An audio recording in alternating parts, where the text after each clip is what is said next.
Hello, everybody. Welcome to Nintendo Pow Block here on Boss Rush Network. I'm your host, and that's excited Eddie V. I'm back from PAX West, and I'm joined with the one, the only bossman himself, my bestie, my bro, him, Mr. Corey Dirrig. Hello, good sir. Hello.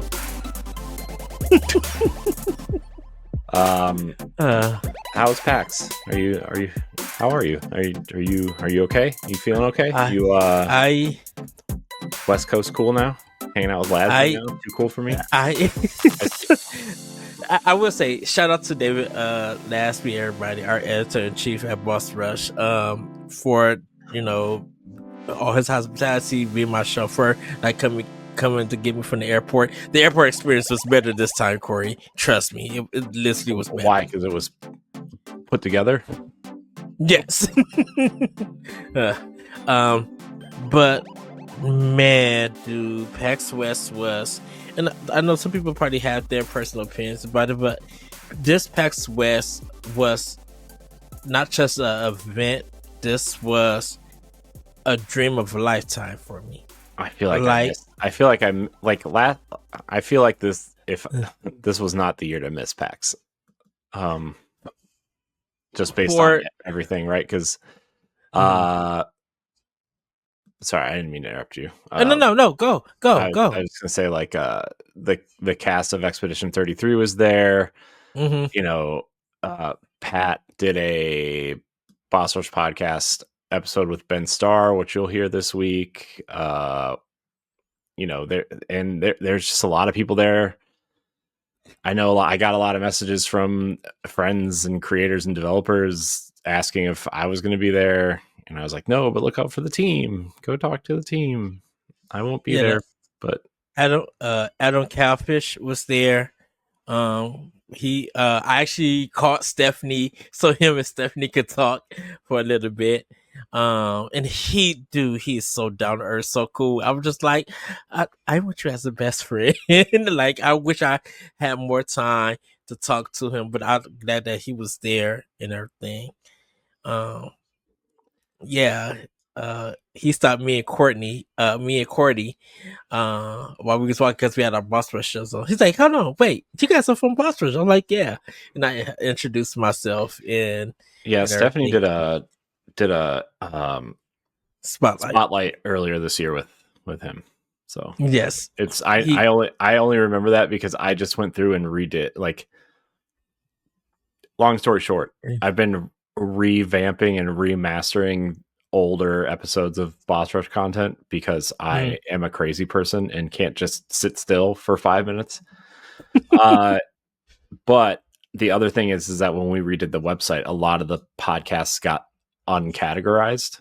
So I'm kind of going in and fixing them. But I just redid all of the thumbnails for the spotlights and put them on the website, and that's the only reason why I remember whose spotlights were this year. I mean, I knew she did one, I just didn't remember it was this year. But I don't know if you went to the website or not, Ed, but I think it looks really good. It does. I was looking at it and I'm just like, oh, so nice and clean, crisp. Yeah, great job, boss. I love the new thumbnails for the interviews. Yes. It's funny because I see, before you changed them, I had looked on it because I was looking for Nick's spotlight just to make sure that I was ready. Nick Spanos from Buffalo, who is just, I have his interview that I cannot wait to edit and everything. And man, I love him. I love Buffalo. Just that whole team. I got a picture with the whole team that was there. Patrick, who I actually got to talk to East, which I still got to do that interview. He was there, but he was leaving that Sunday because I was interviewing Buffalo Monday. And he's just like, hey, I remember you. I'm like, I remember you too. I'm like, wait a minute. You didn't have a full beard like that. He's just like, yeah, I had a beard, but you see the gray stress in it.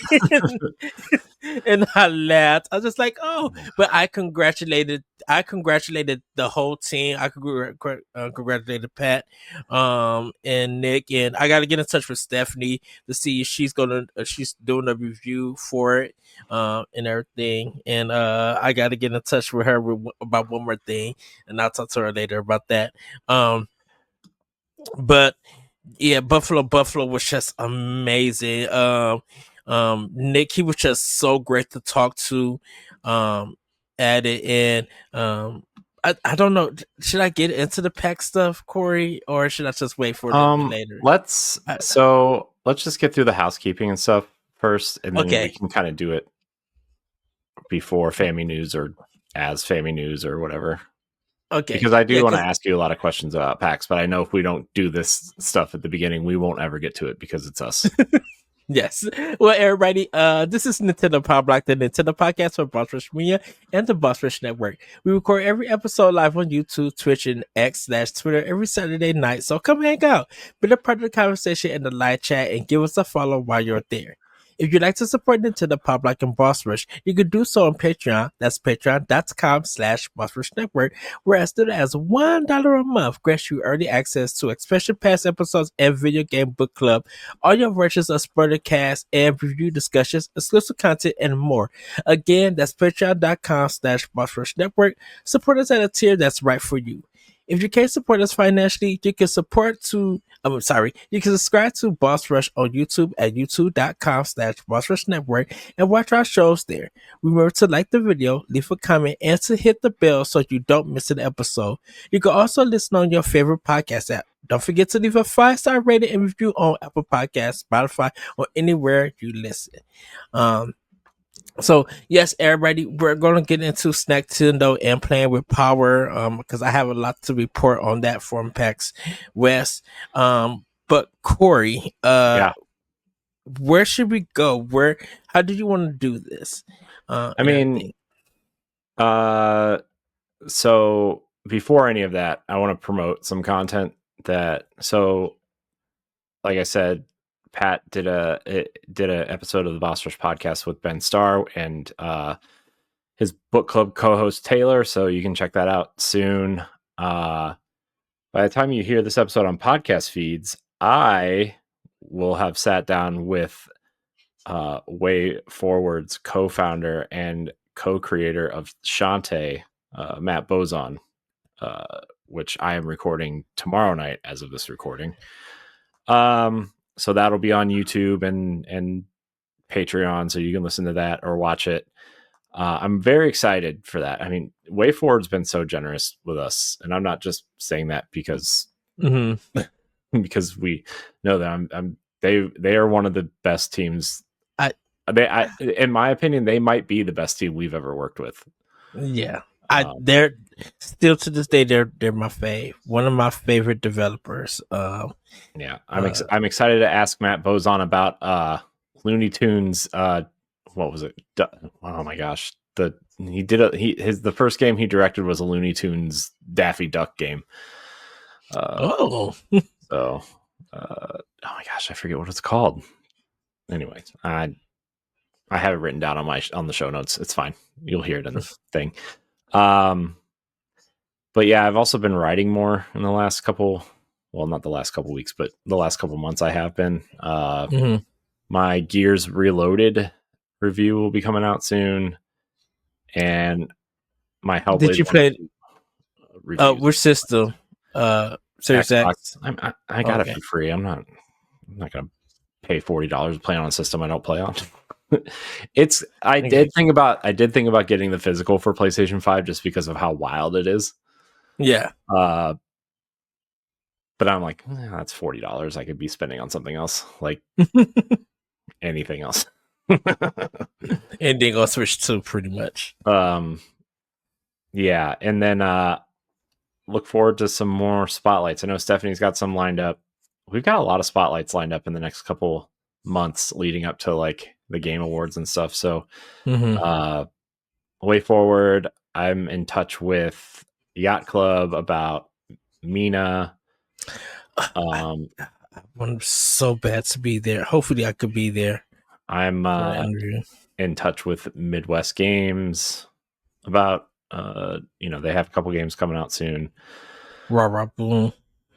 Yeah, I don't think they're publishing that anymore. I think Guiley is self-published, but that's a good idea. I need to reach out to Chris and talk to him about that.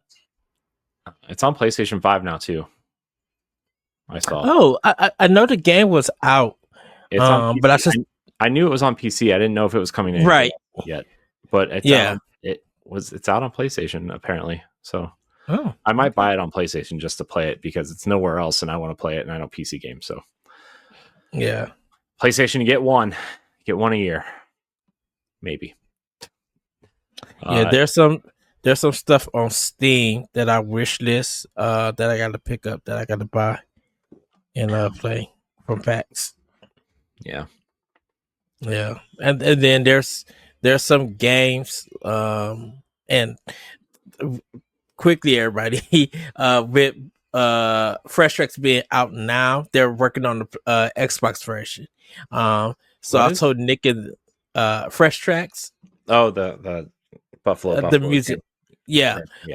It's out for PC and PlayStation 5, but they're working on the Xbox version. So I'm like, if anything, I told Nick and then I'm just like, I'm definitely getting it for Xbox. The moment it drops, I'm already gonna put whatever the cost is to get it on Series X. Yeah. A lot of good words about that game. Mm-hmm. Yeah.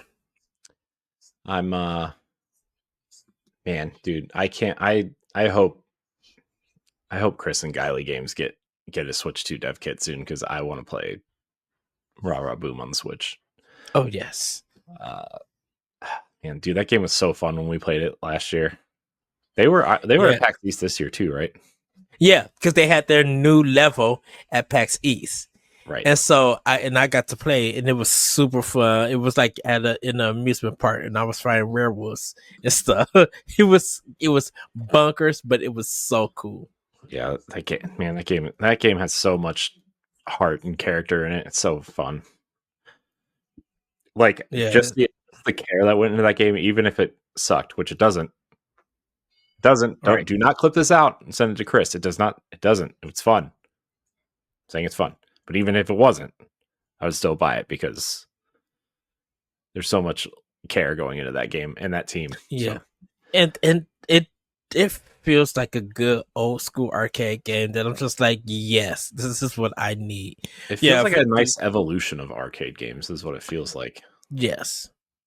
Because we know that if that mug, even if it just was on Switch and you could play it on Switch too. Like even if it's just drop it to test it on Switch, I'm like, yeah, let me buy this and then hopefully pray for a physical and we get a physical so I can buy it there.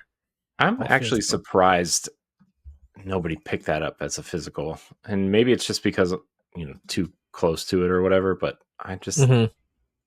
I don't know. I'm kind of surprised, but that's a conversation for another day. Nobody cares about our behind the scenes garbage, but I'm happy for them. I'm proud of that team. We interviewed Chris a long time ago, I think 2023 is when we interviewed him about that game. So, Pat and I did. Yeah. So, yeah, man. But yeah, there's a lot of I know, and I know we say this often and we never end up doing it, but we need to, we're going to talk about some content revamps. And I'm not talking about like new formats for the main shows. I'm talking about like the extra stuff. LaRon and I want to do a streaming show. Because the game show we did for Boss Rush Podcast was really fun. It was so fun. The Jeopardy one. Yeah, and I feel like it needs a visual component to it. And, that would be fun to stream, whenever. But yeah, I don't know, man. It's like This is gonna sound bad, but I don't mean it this way. I'm just kind of like, how do I want to put this? I'm kind of bored with the content we're doing, if that makes sense. Not that like I'm bored doing this. I love doing this, but like just we need to do at least one thing different to be like revitalized, you know. Having the same routine of content. Yeah, and like, you know, like, for example, I know nobody cares about this, but it's on my brain, so I'm going to talk about it anyway. Like the Boss Rush podcast pre-show, for example, that hardly gets. It's a Patreon exclusive show. We don't have like a million patrons, right? Mm-hmm. And like only half of the patrons we have listen to it. So like, is it really worth doing for like, you know, a handful of people? I don't know. I don't know. But also, we don't really offer anything else exclusive. I wish we did, but you know, I wonder if Patreon's just got to be a platform where we offer early access to everything, and if you want to support us, you can, which was the original idea anyway. Right. But you know, early access is kind of the main hook for Patreon, and like, you know, maybe switch expansion pass, like that content, like interviews and book club and spoiler casts and the normal expansion pass episodes, as like a video only for YouTube, or like the audio versions go on Patreon or something. Like, I don't know what to do, man. But anyways, not important. We'll talk about it later. Not important. Sorry, everybody.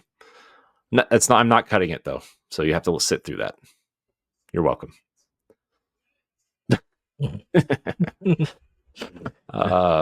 So what are we doing now? Going through it's okay.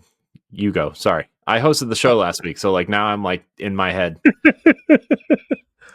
Also, thank you, Josh Finn, for coming on the show, co-hosting with Corey while I was PAX. It was weird, man. It was like, because we got in our normal flow that we usually do for Tower Casuals and Xbox Casuals.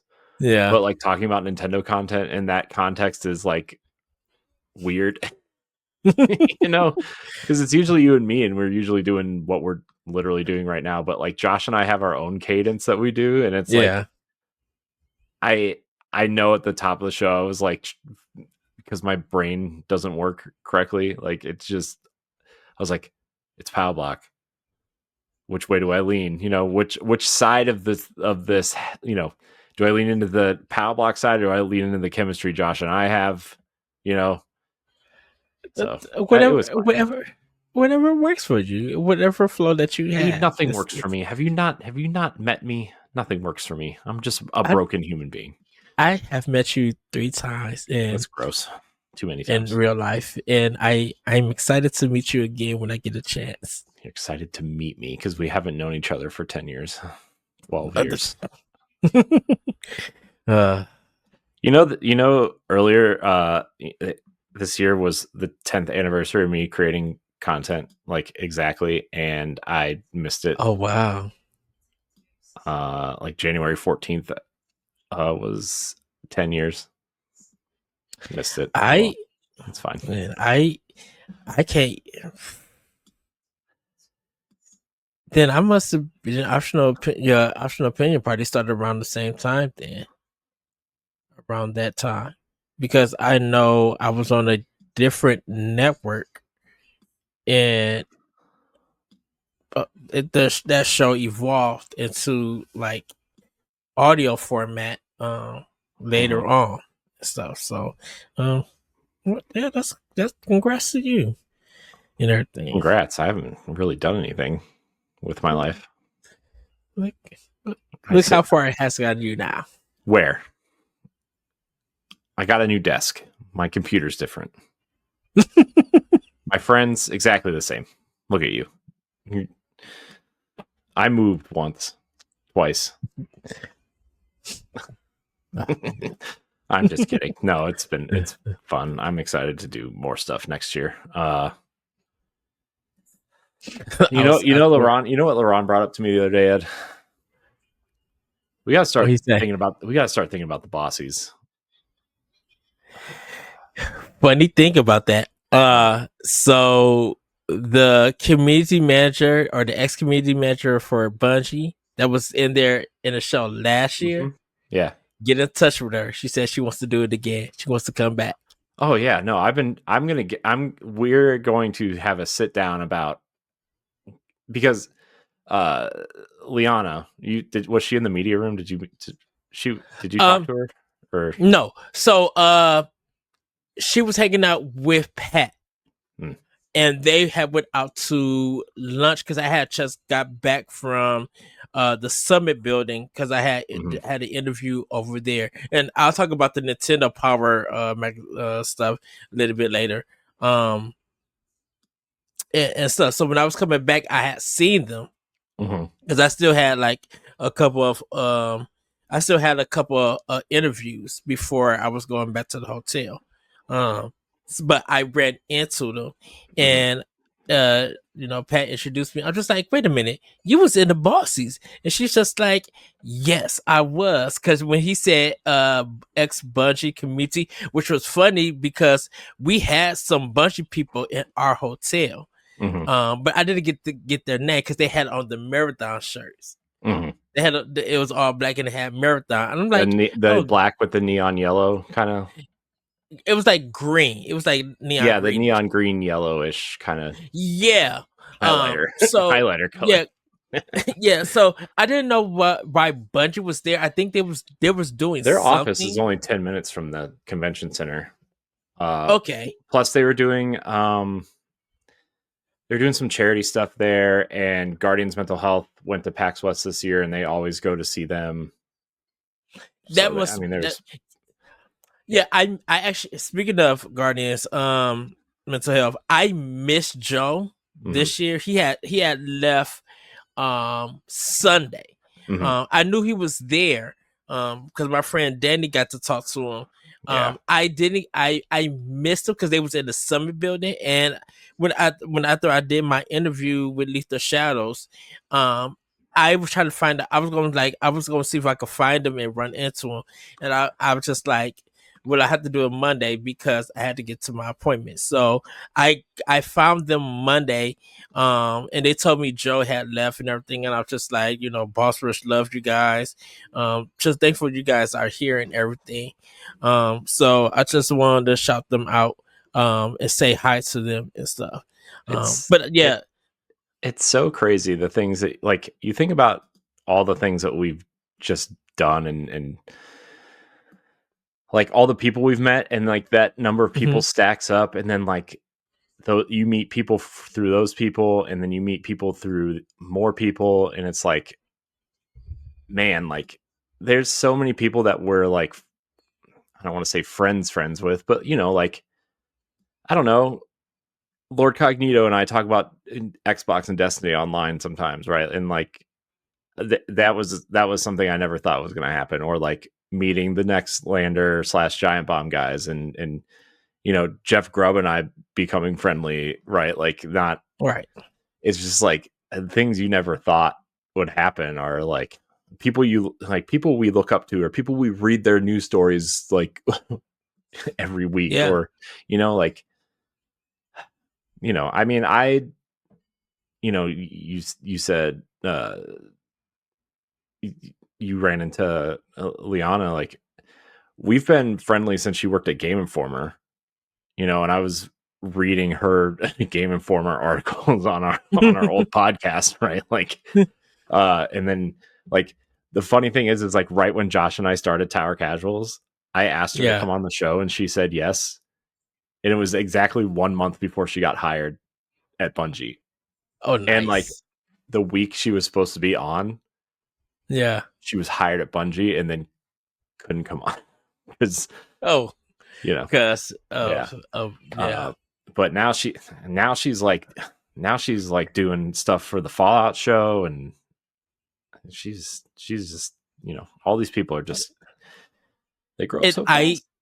And just seeing her energy and everything, I was just I'm just like, if I could just sit down with you and just geek out and nerd out, and I'm like, we don't even have to talk about the Bungie stuff. I just want to geek Yeah, out with you. I I don't I even know if I would would have, talk to her about the Bungie stuff because, like, I know that stuff really hurt. yeah, I mean, not just her, but everybody that got laid off, right? Like that yeah, all hurt. Like, I feel but like really weird talking about negative things with people. Like, things, and I know, yeah, like, I know that's just like it helps people grow and it helps people, you know, but like, I don't know.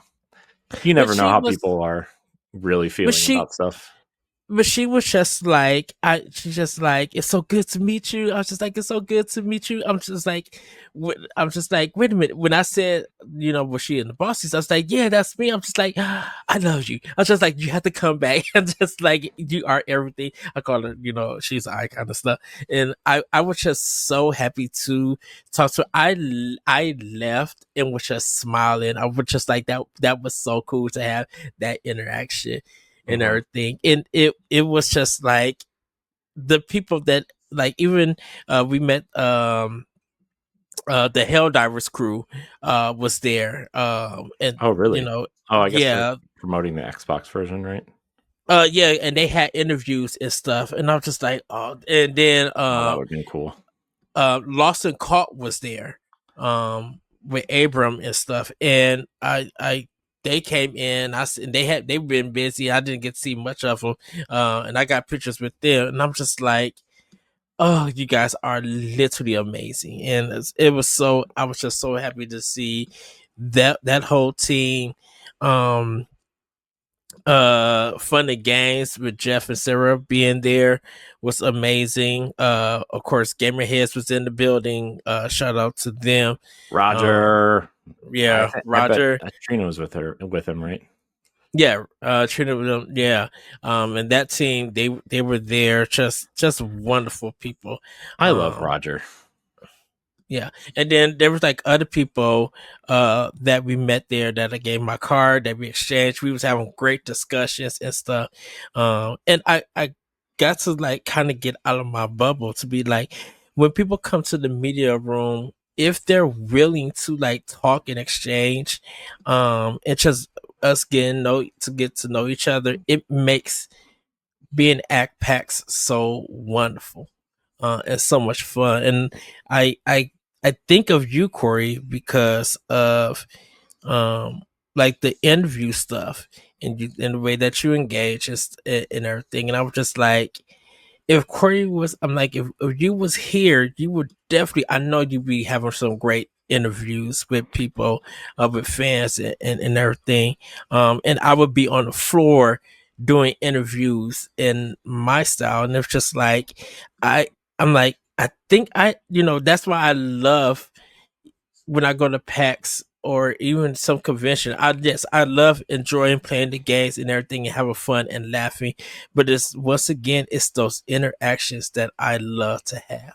Mm-hmm. And I don't know if you feel that same way, but I'm like, when I watch you do that, it's so natural for you to do it. And I get it. I still get inspired to be like, my bestie's up there, my bro him was up there doing this great interview. And sometimes I want to jump in, but I'm like, no, stay back and view, take it all in. Because what I learned from you and what you do, I could take that into what I do when I'm on the floor and everything. Yeah, I mean, I like being on the floor, right? But like, Mm. I like the media room, or like, I like sitting down with people and talking to them Yeah. directly, right? Like, I like meeting the devs, right? And I like playing the games Hmm. and stuff. But like, I like walking around and just connecting and talking to people, right? Like, Yes. that's my favorite part of it. Like, um, because like obviously Boss Rush is like, we have like a huge, and other than like Nintendo, our kind of bread and butter on the website is like indies and smaller games. Hmm. And, Yeah. and like, I like those games. I don't know. I like those games. It takes a lot for one to stick out to me, Hmm. like, and I've always been open about that. I'm not like trying to, you know, like like I'm excited to talk to Matt Bozon tomorrow. But like, you know, I walk around PAX and I see some of these games. I'm like, man, that looks cool. I don't like, and part of me is like, I hope they succeed with this game. I hope they find an audience. The audience is not me. You know, like Rah Rah Boom, awesome, right? Looks amazing. And even like even at the Midwest booth and at PAX East last year, right? Like there were 2 amazing games at that booth, and 2 games I'm like, this is neat. I probably won't ever play. And I love Midwest games. I love what they do. I love their messaging. I love their like, you know, but like they also have that Legend of Babu game that's coming out, and that game looks incredible. It looks awesome. You know, I can't wait to play that. But for every one of those, there's like the what was the music game they had? The color coded music game, Lullaby something. Like I was like, this is a cool concept and a neat game. Or like the Duck roguelike game. I'm like, yeah, I mean, we all know how I feel about roguelikes. But like I still love connecting with them, because if we talk about it and show it somehow, right? Like maybe that'll inspire 1 or 2 people to go buy it, right? And even if we talk about it and I don't buy it, we talk about it, 2 or 3 people that listen to the show might go check it out on Steam or on Switch or PlayStation or whatever, and you know that'll get their sale, and then you know that's where I kind of find my happiness at PAX, is just talking to people and connecting. And how many people did I meet at PAX West last year, right? I mean, last year I met 3 of the 4 reasons why I create content last year. Between PAX East and West, like the old Giant Bomb guys, the Iron Lords, and you know Greg Miller at PAX West, right? Like Kind of Funny is obviously a huge inspiration to a lot of people around that time to start. You know, I mean, there's only a handful of people left that I've never met, you know, but it's cool. I like PAX. I'm like genuinely sad that I missed it. I did not miss a 5.5 hour flight to Seattle, but I missed being with everybody. And, you know, I was telling Lasby at some point, maybe a month or 2 ago, that like, I'm going to make it a point to be at both next year. I think the plan was only to go to East, but I think I'm going to try really hard to go to both. I told Cordy, which is like, if I'm not able to make PAX through media, I will buy a 4-day pass and go. Yeah, like, because they're starting to limit outlets now, right, to like 6 or 7 people. Yeah, which is like, I don't know. I feel like we're big enough to where like, hey, can we bring 2 extra people? Like, I know people want to get in, but like, you know, we need these extra people, especially like, hopefully next year, like we'll actually have camera people and people who can like, you know, rig up the audio and the video stuff, right? Like that's, I don't know. That's a dream of mine, is to have a production crew and not production me. True. Very true. I'm really glad that you had a good time though. I love hearing stories from PAX. And man, so where should I begin? I mean, wherever you want, I guess. Are we doing Snacktendo and stuff, or are we just getting into it? I'm gonna get to the PAX stuff, and then I'll get into Snacktendo, and then we'll get to Playing with Power and talk about the stuff there. So, and then I got some show and tell stuff. Everybody from PAX, show and tell. What'd you get me? A lot of. Did you get my Expedition 33 cards? I could not. Oh, you're fired. You suck. Pat sat with Ben Starr for an hour and a half, and you can't get me a freaking card. Come on. You're fired. where everybody was in the clown outfits. I know. They're mimes, Ed. Mimes. Play the game. They're mimes. Gosh. Oh, I will say this. Slap you like those mimes. Okay, I will say this, and I'm going to say this to you, Corey. Reload your last checkpoint. Oh, good. What? Oh, good. I did buy you some Ninja Turtle playing cards. I see. Me and David, we went to that comic shop that we went to last time. Yeah, right. And I got some more keychains. And they had these Ninja Turtle cards. I'm like, ooh, I'm gonna buy them for Corey. So when I get some time and I get your address, I'll ship you those cards. I literally was thinking of. What do you mean, get my address? I don't have your address, your new place. We will talk about that later. What are you doing with your life? But couldn't find no Expedition 33 stuff at all. No Clear Obscure. And besides Ben Star, that was it. And then the cosplayers. That was it. They did announce that the art book is they finally found publishing partners for the West.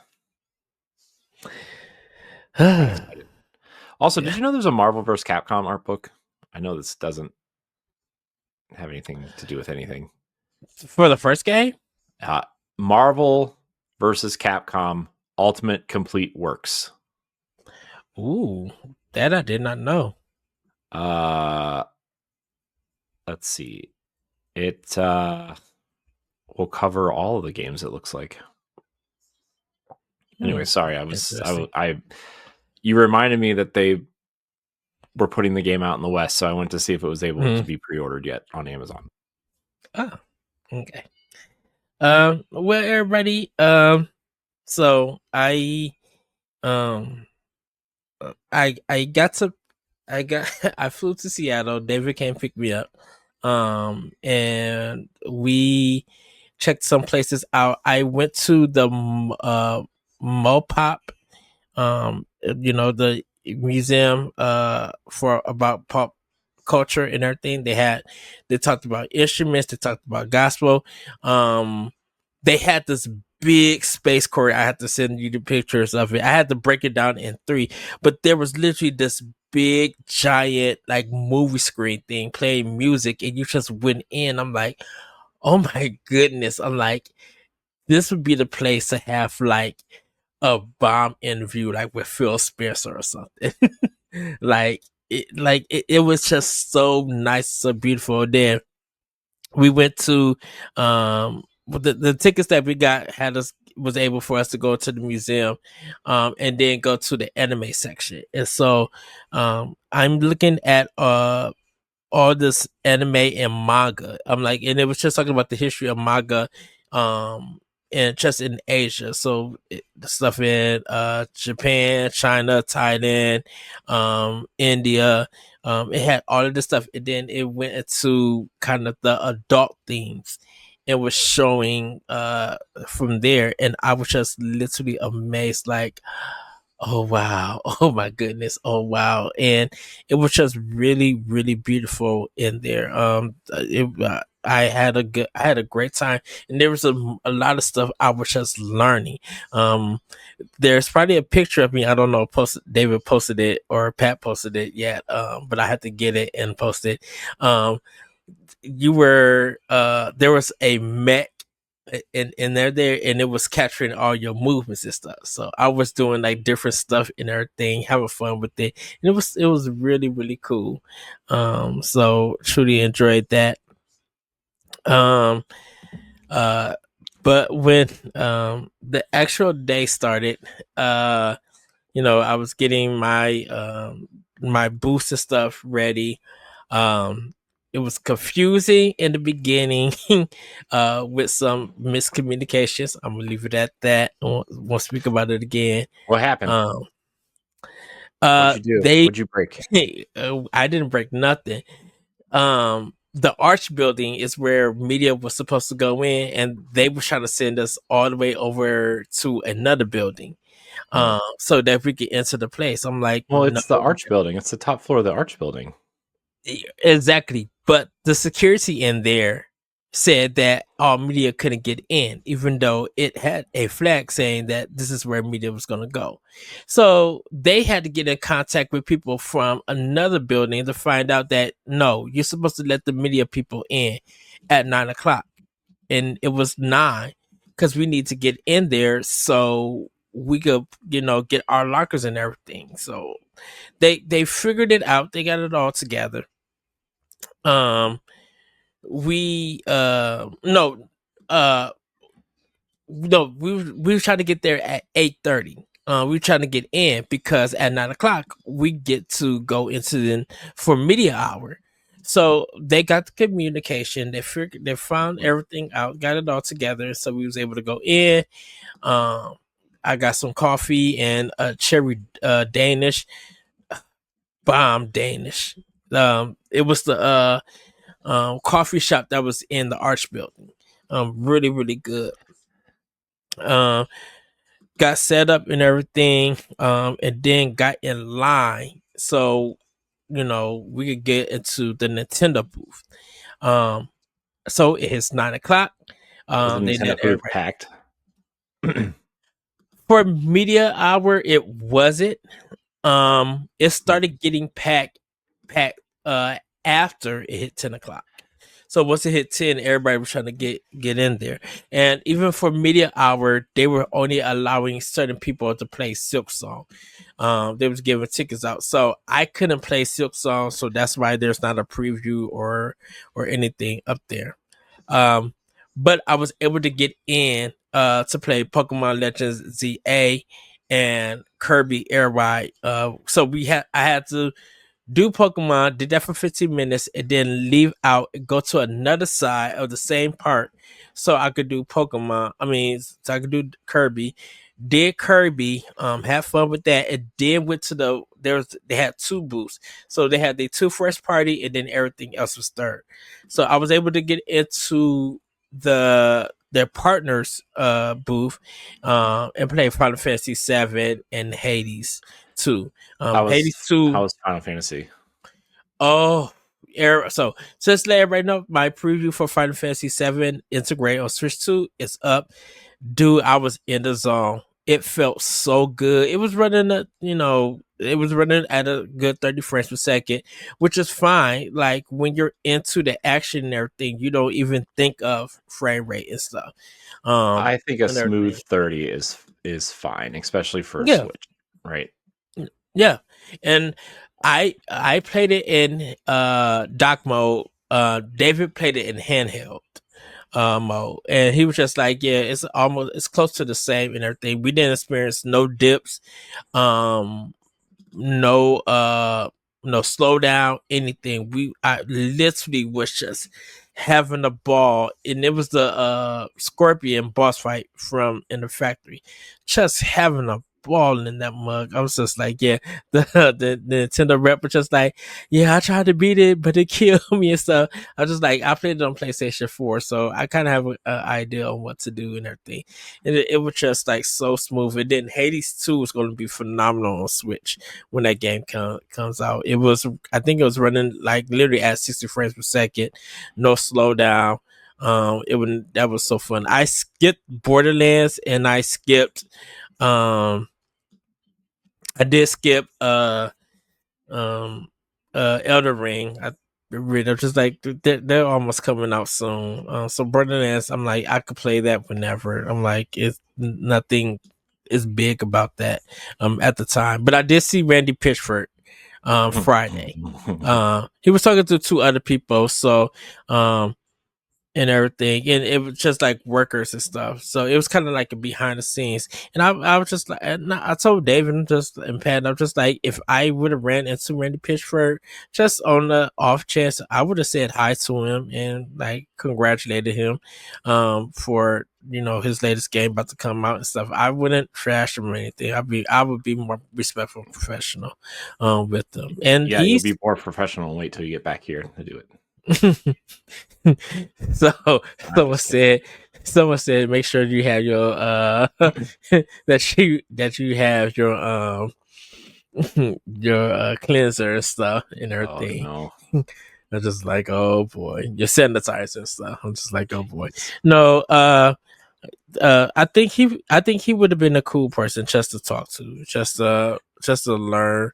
I mean, I'm sure like any developer of that caliber, like, I mean, say what you will about how weird he is or whatever, right? And I know we like to have fun making fun of him, but like, he's not some hole in the wall game developer. I mean, he's like a really, Gearbox is a really great studio, right? And it wouldn't be what it is without him, whether you like him or not, right? So I mean, anyone who could have that much success, yeah, be interesting to talk. My Friday consisted, I got my Nintendo stuff. So I have I got to get my Hades 2 preview up, everybody. So I got to write that and get that up. But my Final Fantasy and Kirby Air Ride one is up there. David did Pokemon Legends ZA, which, dude, that game is going to be fire. That game is going to be hot. That real-time strategy and everything, and it runs so good on Switch too. I'm like, oh yeah, and everybody, nothing Switch related was there. Like the first game wasn't there. It was all Switch 2 stuff. Yeah, well, they're gonna bring the best versions of the game. They're not gonna bring these. Yes, especially their games. Oh yeah. So they had a big enough booth for people to go in and everything and try it. My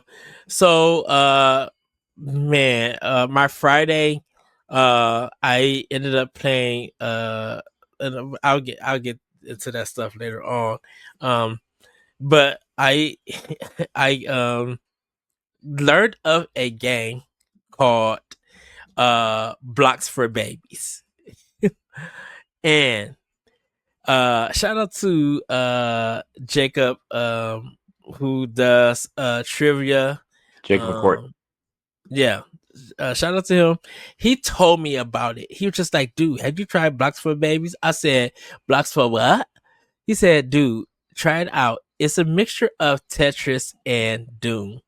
I'm like, it's a what? What? I skedaddle out the room, found the game. And they weren't on my list to interview. So I interviewed Noah and Dan, two people who are making this game. And I'm going to get their interview out. Great talking to them, just two amazing guys. Very young and passionate. And so we did the interview. I was just like, do you guys have time to talk, do an interview? They said, yeah. So I did the interview with them, learned about the game, behind the scenes stuff, or like how they got into everything. And then like, of course, their favorite snacks. And I've been like I said, I've been asking everybody, what game they feel like has earned their stripes. And then I got to play the game, and it is so much fun. I got to do all my Tetris stuff, but then realized that, oh, I forgot this has a Doom element to it. And so when I get to playing World Power, I'll explain more. And so I met them, had a great time. Went to go play Obacadoro 2 Chase and Seek. This is a game that's coming from Nintendo Switch 2. And I got to talk to the director, Kazu Tanaka, with the translator, and everything. So I got to play it single player. And what the game is that it's easier casual version of Dead by Daylight, survival kind of horror. You as you could control you control a guy or a girl, and it's you, two other people, and then it's a ghost, the monster, who was a girl. And so I played as a girl, and you got 3 minutes to capture all. If you're playing the monster, you got 3 minutes to capture all your opponents and put them in the cage. If you are the girl or the boy, like the protagonist, you got 3 minutes to stay away and defend yourself. And if you are the lone survivor, your whole team wins. So you could play single player, or you could play with multiplayer and everything. So I did the single player. Phenomenal music. Just truly love the music. Was cracking up laughing. Getting caught, be like, no, like, I got you. And then I lost both rounds, all my rounds and stuff. But pure fun, was cracking up, having the time of my life. And the director was there watching me, and nice. Everything. And so I couldn't see his reaction, but I think he was like paying attention to me. Hopefully, he was paying attention to me. And seeing that I was enjoying it, that I was having so much fun. And I told the director Katsu, I flat out told him I love this game. I'm like, this is so much fun. I'm like, it brought me so much joy. It brought me so much laughter. I'm definitely looking forward to this game. It's a Switch 2 exclusive. We're waiting on the localization of the game because what I played was all in Japanese.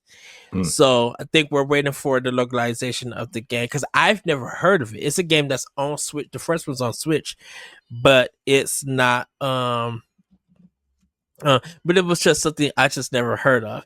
And so Cordy had a appointment with them, and we did the multiplayer, and she got video of us having fun. We played with the marketing person.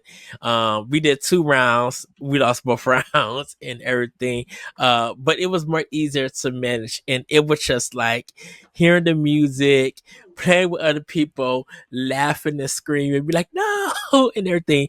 It really makes you feel like a kid. Like, I had a ball with it. Awesome. Truly enjoyed that. Yeah. I tried out Tokyo Extreme Racing. This is a game coming on PC in 360 Xbox. It's a really nice indie racing game. Just really have fun.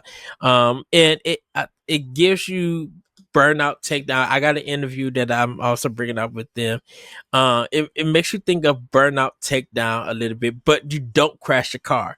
And it's just when I played it, it felt like Project Gotham a little bit for Xbox 360. Yeah. So you understand that game, right? You get you like kind of challenge your car, and your goal is just like to beat them, to drain their life, and you win the battle and stuff. So yeah, it was really cool. It was really cool with it. I played some other games. No Stone Unturned is a adventure comedy game. So that interview's coming. Play Rogue Labyrinth, which is out now. It's like a top-down kind of action arena game. You gotta survive 4 rounds and stuff before you meet the boss. I got to interview the creators, but my recorder didn't pick it up. I don't know what happened, so I lost that interview and everything. But the game is out now. They have my contact. I have theirs. I want to try to reach out to them. I want to do a spotlight because we actually had a good conversation about the game. And then we got to talking about Team Eco and stuff, and then of course his favorite snack and everything, and it was just such an amazing discussion to have with them with that team. And so still did my interviews, found out that a Quirky's Hike is out. they released. I'm like, wait, what? So their game is out. So if you guys go out and support them and everything, because I congratulate them Monday. I congratulated them the release of their game. So just like super happy. I definitely got to go pick up a copy and support those guys and everything. And they were just amazing. I'm glad they got that out. I mean, we again, I feel like we interviewed them so long ago, but I'm glad that they are kind of finding success with that game. People seem to love it. Every time we go there, the line is like wrapped around the booth. Yeah. And they would love to come back on. Like probably do a spotlight. They want to do another one at the Bossies too. I was just like, oh yeah. Yeah. Yeah, that's something we need to. So go ahead, Corey. Another behind the scenes thing, I guess. But I'm working on a boss run one sheet to pass out with business cards next year of just like, this is everything we do. This is the award show we do. You know, these are the things you can be a part of if you would like to, type thing. I also thought about making it a QR, like putting a QR code on the business cards and then having them scan it to see it. But I don't know. A lot of people don't scan things because they're busy or don't want to. Yeah. What do I know? I don't know anything. Not important. Keep going. So that so that kind of was my Friday and stuff, and I'm not going to go through all 4 days and everything because I want to get to my highlights. Two of the highlights that I have. So Corey, I don't know if you remember a game called City Connection. I remember hearing about it. I don't remember what it is. Okay. Human being. Have you heard of a game called Rival Turf or Brawl Brothers or the company Jalico? Yeah. Okay, so I got to meet the CEO and the general manager. So the CEO, Nobuhiro Yoshikawa, and he is the CEO of City Connection. That's the name of his company. Jalico sold him their whole library because they was kind of going out of business. So City Connection owns the whole Jalico IP. Nice. When awesome.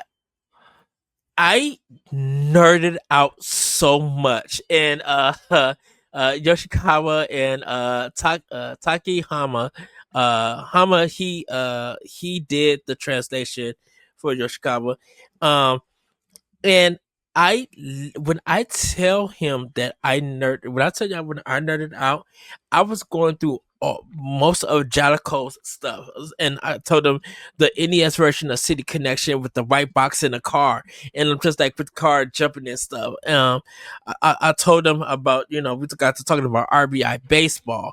Oh jeez. I told him, I'm like, Rival Turf for Super Nintendo and Brawl Brothers, and just like Jalico was, and I forgot when I just realized. Oh, sorry, everybody. Game called Hoops. I used to play that when I was in 4th grade. I told him like Jalico was part of my video game knowledge of as for NES and Super Nintendo, and I'm like, that history right there, I'm like, it's so important to gamers. I asked them, were they doing collections? There's some they own the R-Type franchise. I think they got it back or something. And he talked they talked about R-Type being on different stuff. I got to hold their mascot from a Japanese game that they had there. But I never heard about because it never came to America, and they were just like, I'm like, yeah, it didn't come, but it did release on the PS3 back in the day, but it didn't do enough sales. And I dropped my jaw. I'm like, wait a minute, what are you talking about? I'm like, I've never heard about this game on PS3. I've never seen it. He was just like, yeah, it was in a digital store. And I freaked out. I'm like, what? And it's on Steam, so I got to buy it on Steam too. I I was just like, are you serious? And I asked them about collections, and I'm just like, they see my eyes like open up. They see me get hyped. I was laughing. I was having a great time. And I apologize. Just like, I'm so sorry if I'm nerding out, if I'm acting like this. I'm like, because of Jellicoe being so big in my life, I'm like, I know it's not a name recognized. I was so happy just to talk to them about that, to have that opportunity. And they gave me some things. They gave me some shrimp and lobster snacks, which was really good that I got to eat. And then they gave me some other stuff. I took pictures of the wall that they had. That wall was beautiful for their display. I got to play R-Type Delta HD Boost. Of course, Ed finds R-Type in this big place. I couldn't, and I wanted to get. Yes, I wanted to get to some of the other games and stuff, but they just had long lines. People were playing them and enjoying them. So, I got into R-Type. Cordy is watching me play. I was in the zone, and I think they had left or they wasn't there when I came. I came another day to play R-Type because it was just full. And I was just like, I'm so glad that you guys are back. I'm glad that City Connection is back. And I'm just like, the rich history you guys have. And I'm like, if you ever do a collection, please inform me. Let me know. So I got to try to get on their mailing list and stuff. But I full on nerded out, dude. I was so happy just to talk to them because I'm just like, having that history and learning about it. And for gamers of now who don't know about Jellicoe, man, they made some great games. They may not have always been popular, but like they made some great games, and I'm not going to deny it. So that was a really big highlight. My second highlight, so I met a Chinese developer, um, uh, from Bell Ring Games. His name is Hao Liang Zhang, but he goes by Hao. Ho, I should say, Ho Ling Zhang. He is the game director from Miss Fall Hunter. This is like a 3D PvPvE MMO kind of action adventure or stylized action, almost third person perspective game. And Corey, I made a character where I still like talking to him and stuff. I put the controller down, turned around, and for the next 30 minutes had a full on conversation. He speaks great English. I interviewed him and did barely touch, not even made one step in the game.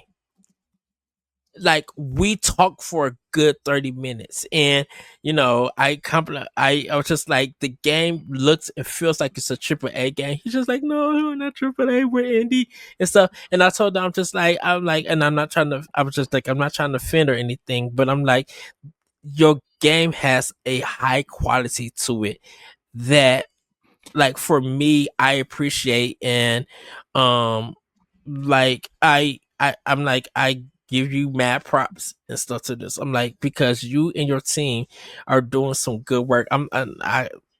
We had a good discussion, and the lady was coming back. I'm just like, oh, I just got 2 more questions, and I asked them like the stripes and the food question and stuff. Was that one of the PlayStation China Hero projects that PlayStation is funding, or is it separate? Separate.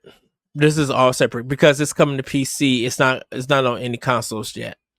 Okay. I just I know Sony's funding a bunch of these, and so the game looks nothing like that. It's fast paced. I was just like, ooh, this game looks beautiful. So I got some goodies for that. I'll show and tell. They gave me a big bag, clear bag that says Miss Fall Hunters. I told them I love the font and everything, and I told the marketing person or the PR person or who was ever there. I told her I was just like, you guys are a hit. I'm like, because all 4 days you have had long lines. And everything, and she's just like, yeah. I'm like, it's just been a great reception. So when I got to talk to Ho, and talking to him about, like, I started even bringing up the question about playtesting and how has that been. We had a discussion about critical not reception but feedback and everything for his game, and they're going to be going into early access like later on in the year. But I left that interview, and I was so happy to have that interview with him and talk with them, and just like, just have those conversations with them, and everything. I left, and I'm just like, right now, I'm like, even though I didn't play it, Mistfall Hunters is my number one game for PAX West. Like, this is my game of PAX, because of just the discussion and everything, and I still got to do my list of games for that. But man, it was so good. I got to talk to a guy named Drew. He got a game called The End of the Line, New Age, which was like an RPG, which was really fun. And then I got to talk to a hardware manufacturer, GameSir, about their Xbox controllers. So they got wired controllers for the Xbox, wireless controllers for the PC, and everything. And it was just so cool to talk about it. So I brought my digital camera with me to take pictures. Can I tell you, people who were using my camera to take pictures was super excited to do pictures originally. One of the I got a picture from Bandai Namco about Code Rain 2. Code Vein 2. And the guy was that there? Yes, it was there, but I didn't get to play. Bandai Namco stayed packed all 4 days. But I was just like, oh, that's cool. They're doing this. They did a line. We did it Monday. Me and Corey did. So I handed him my camera. He was just like, oh my goodness, this is old school. I feel he took the picture. He's just like, oh yeah, you're gonna have some good quality pictures. This just like, I ain't seen this in a long time. There was other people who, when I was at GameSir, and the lady seen my digital picture, she was just like, I got the same one. And she looked at it and she's like, oh, this is a Sony this. I'm just like, yeah. I'm like, I'm bringing it back because I'm like, I like my phone, but my phone don't really take good pictures and stuff. So I'm bringing this one for my HD 1080. I'm still trying to get video on how to do it and figure that out. I gotta figure that out with this computer and stuff, because they changed some of the photo programs.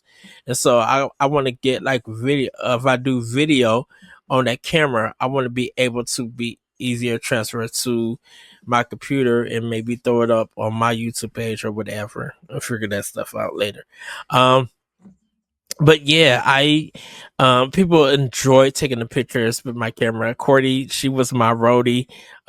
She was doing all my pictures and stuff. She was coming for the interviews, and most of the stuff that she had to interview, I will walk with her, if I could. And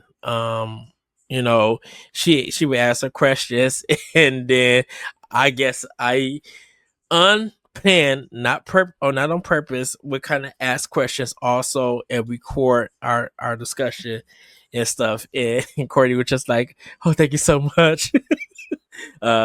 So, and I talked to the guys at Effort Games. They're making like a 16-bit mecha game or 32-bit mecha game, which takes 4 players. And what happens is each player takes a part of the mech. So one player is the hand, another player is maybe the legs, another player might be the head, and another player might be the chest or something. And you would do mini games, and depending on what the results are, that's how much damage your opponent would take. and everything. It's a cool concept and everything. So we had a really good conversation there. Some of the Polish folks Rising Games at PAX Rising with with Poland, they were really good. I didn't get to talk to the guys at Sacrifice. I really wanted to, but they were busy focusing on the game and people playing it. Because I just wanted to congratulate them and thank them. I've met my friend Jacob, who did Hank Drying on Dry Land. We caught up and he was with his PR person. And we got to talking and everything, and I was just so proud of him with this new trailer and everything, and just happy him talk, that the game is coming along. He was just like, yeah, literally after PAX, we changed some things, we made it better, we took the feedback and everything, and he was just amazing. So shout out to Jacob and everything. I was so happy to see when I seen him there. I was just like, so happy to see you, because we had a great talk at PAX East and everything, and I told him like his game. I think at PAX at this PAX year's PAX East, he was my number one game for PAX East, and I just loved it. Completely just enjoyed him. But yeah, I played some other games and stuff. Did some interviews. One of the interviews I got to talk to the the founder of Skybound Games and the creator of Diablo. I'm trying to get his name. Of Diablo. David Brevik. I got to interview him just like for 15 minutes and everything. And we, talked about his company, talked a little bit about Diablo. Nick from the USAD had a question that he wanted me to ask him. I asked him that and he answered. But his company published Tiny Bookshop. And I asked him, how did he feel when, not only seeing it in the Indie Direct, but it being the number one game on the eShop when it came out, and just all these great reviews. He was just like, I was so shocked, surprised. We were happy for it and everything, and just had a great conversation with him with that. So yeah, and I more interviews that I did for it. So I mean, I won't be too long or anything. But those are some of the stuff that I got to play. Stardust Frontier was another one. I got to talk to Colin about Royalty Free for All. There was an N64 game called Mr. Sleepy Man, which was from Blood Grounds, from Datalic Entertainment. Looks like a 16-bit style diagonal strategy game, and I got to talk to the artist who made it. Yeah, and it was just it was just so much fun being at PAX, talking to everybody, and stuff. And while we was in the food trucks, there was a DJ called DJ Yanni. He brought the jams all 4 days and stuff. He was playing some really hot mixes. So I took a picture of him. He posed. I gotta post it and stuff. But I said, I'm like, thank you so much for providing us the jams with the music and stuff. And he's just like, thank you. So like he was really, really cool. And then me and Cordy got to talk to this guy named Joe from Ant Lion Audio. That he makes microphones and stuff that you could for streamers and things. So we had a really great talk. Dude, we got to talking about Flash games. And he was just like, oh yeah, I was around in that area. I helped bring some of the Flash games out. And I was just like, what he helped bring out some of the 360 indie games. When that was happening, yeah. I remember Super Meat Boy was one of the like was a Flash game, and N Plus was a Flash game. Well, it was called N on Flash, but he helped. He knows about Super Meat Boy. He worked. He helped everybody knows bring about it out. Super Meat Boy. Ed, where have you been? Well, yeah, yeah, but but he was just like, yeah, when all of that stuff was going on, I was in there. He was just like, so I got some history. He just like, I was just like, I could sit down with you and just talk about Flash. And I didn't record what we was talking about, but I nerded. I was just so happy. I'm like, he's so cool. So I gotta try to get in touch with him so I could get him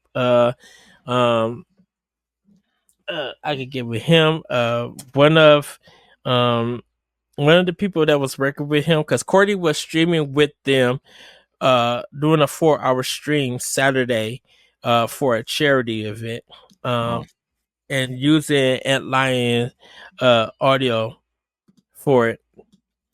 And it just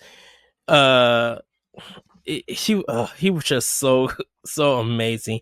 And Cyber Freak, Siber, he's one of the people volunteers, like one of the PR people that works with Antline, and he's a DJ. He got his mixes on YouTube, and he has a room. He DJs house music there, and I just like, I'm a Chicago house head, and we just had a great conversation too. So like, all of that happened this summer. That was just so cool. So down to earth. So yeah, I'm gonna end it right there, everybody, because I know I've been running long. But man, all the interviews and everything that I played, like, and there was still stuff I wanted to learn about and play. It just didn't get a chance because the lines were just long, and I didn't have no appointments and stuff with them.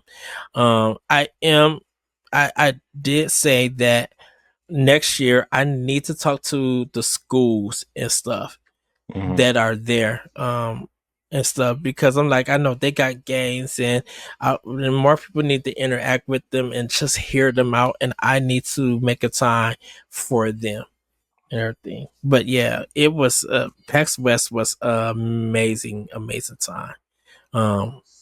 Good. And yeah, it's just like I said, I love the game aspect there, but the interviews and talking to them, yeah, those are the best. Nice. Cool. So, well, I'm glad everybody seemed to have a good time. It seemed like the team put out a lot of content. Seems like you talked to a lot of people and saw a lot of things. And yeah, like I said, man, I'm sad I didn't get to go, but I'll be going next year. I'll be back. Yes. Fun. Yeah. So everybody, I'm not going to scream out my Snacktendo. I'm just going to go right into it, because I have a blog coming out, Ed's Snacktendo Adventure, and I'm going to be talking. Is that what all those food pictures were uploaded to the site I saw? Yes. Oh my gosh. I was because like I said, I've been fixing a lot of the stuff on the website. And like, some of the thumbnails are like old nasty thumbnails. I'm like, well, I got to replace those with the new ones. And I'm like replacing them. I'm like, what are all these food pictures? Why is there so much food on our website? And I thought I was like on the wrong website. I thought I was like, no, I seriously thought I was editing like one of the other websites, and like the demo pictures are like food and plants and stuff. I'm like, what is all this stuff? No, it was just you. Yes. So I had some salmon, some grilled salmon with some Gretchen sauce, secret sauce. I was at Pike Place, the marketplace, and man, they had some bomb fries. Definitely with lemon on the fries and lemon on the salmon, and broccoli was really good. But man, on the fries with some ketchup, spot on good. Ketchup, got the what you saying gross for? I don't like ketchup, man. Oh, that is right. You did say that. I thought so many better condiments. Everybody, come on. And did you? But you just do what? Nacho cheese fries if you have fries? No. You just put salt on them and eat them. No, you can put sauce on fries. Salt. I said sauce. You could put sauce on fries too. I didn't say you couldn't. I just don't. Basic. I mean, I used to be really fat and dip it in mayonnaise. You know, a lot of people still do that. I know, it's really good, but I had to stop because, like I said, I was fat.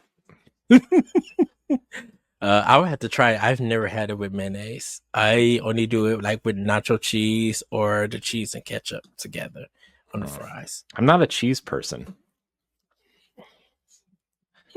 Like, I mean, once in a while, yeah, like, sure, but I'm not the person that like craves cheese on everything and like, oh, can I have some food with my cheese? I'm not that kind of person, right? I can't. Like, I like shredded cheese on tacos. You know, I like a good quesadilla, but like, yeah, I'm not one of these people that like dips my big greasy cheeseburger into a pile of nacho cheese, right? I can't do that. I like I said, for me it's a school thing. And I only get it if they offer it, if they offer like cheese fries, because I know I'm gonna put ketchup on it, and it, like I said, it's a high school thing. But they didn't have like cheese fries or anything. They just had like some really nice salted fries on the fries, and then I just put the ketchup on the side to eat it. Because I don't like a lot of fries with a whole bunch of salt on it.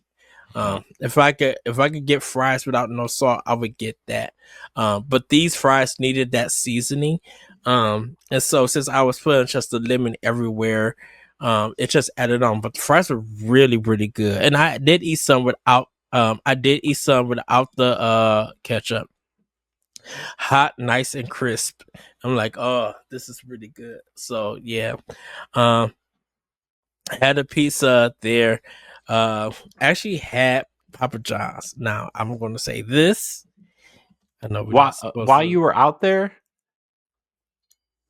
you had Papa John's? For dinner. It was a dinner thing. Me and Pat was in the hotel room. It was late. We were trying to find out for dinner and everything. Because Cordy wasn't there yet. So this was Thursday when I got there.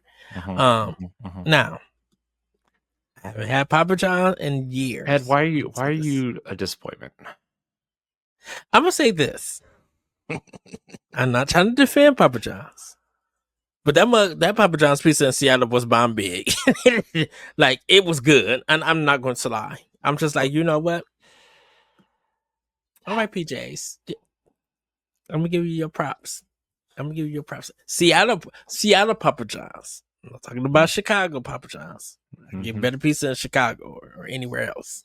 Like today, I got Domino's.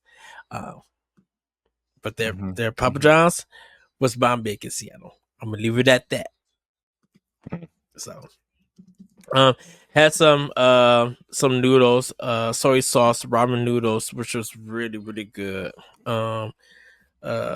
Well, yeah, soy sauce like green onion noodles was really, really good. From a place called Drop Zone, and I had that when I left the trivia, which we won. But you guys could actually watch the YouTube video. Shout out to Cam on there. Like, he knew some stuff that I didn't know. I was just like, wow.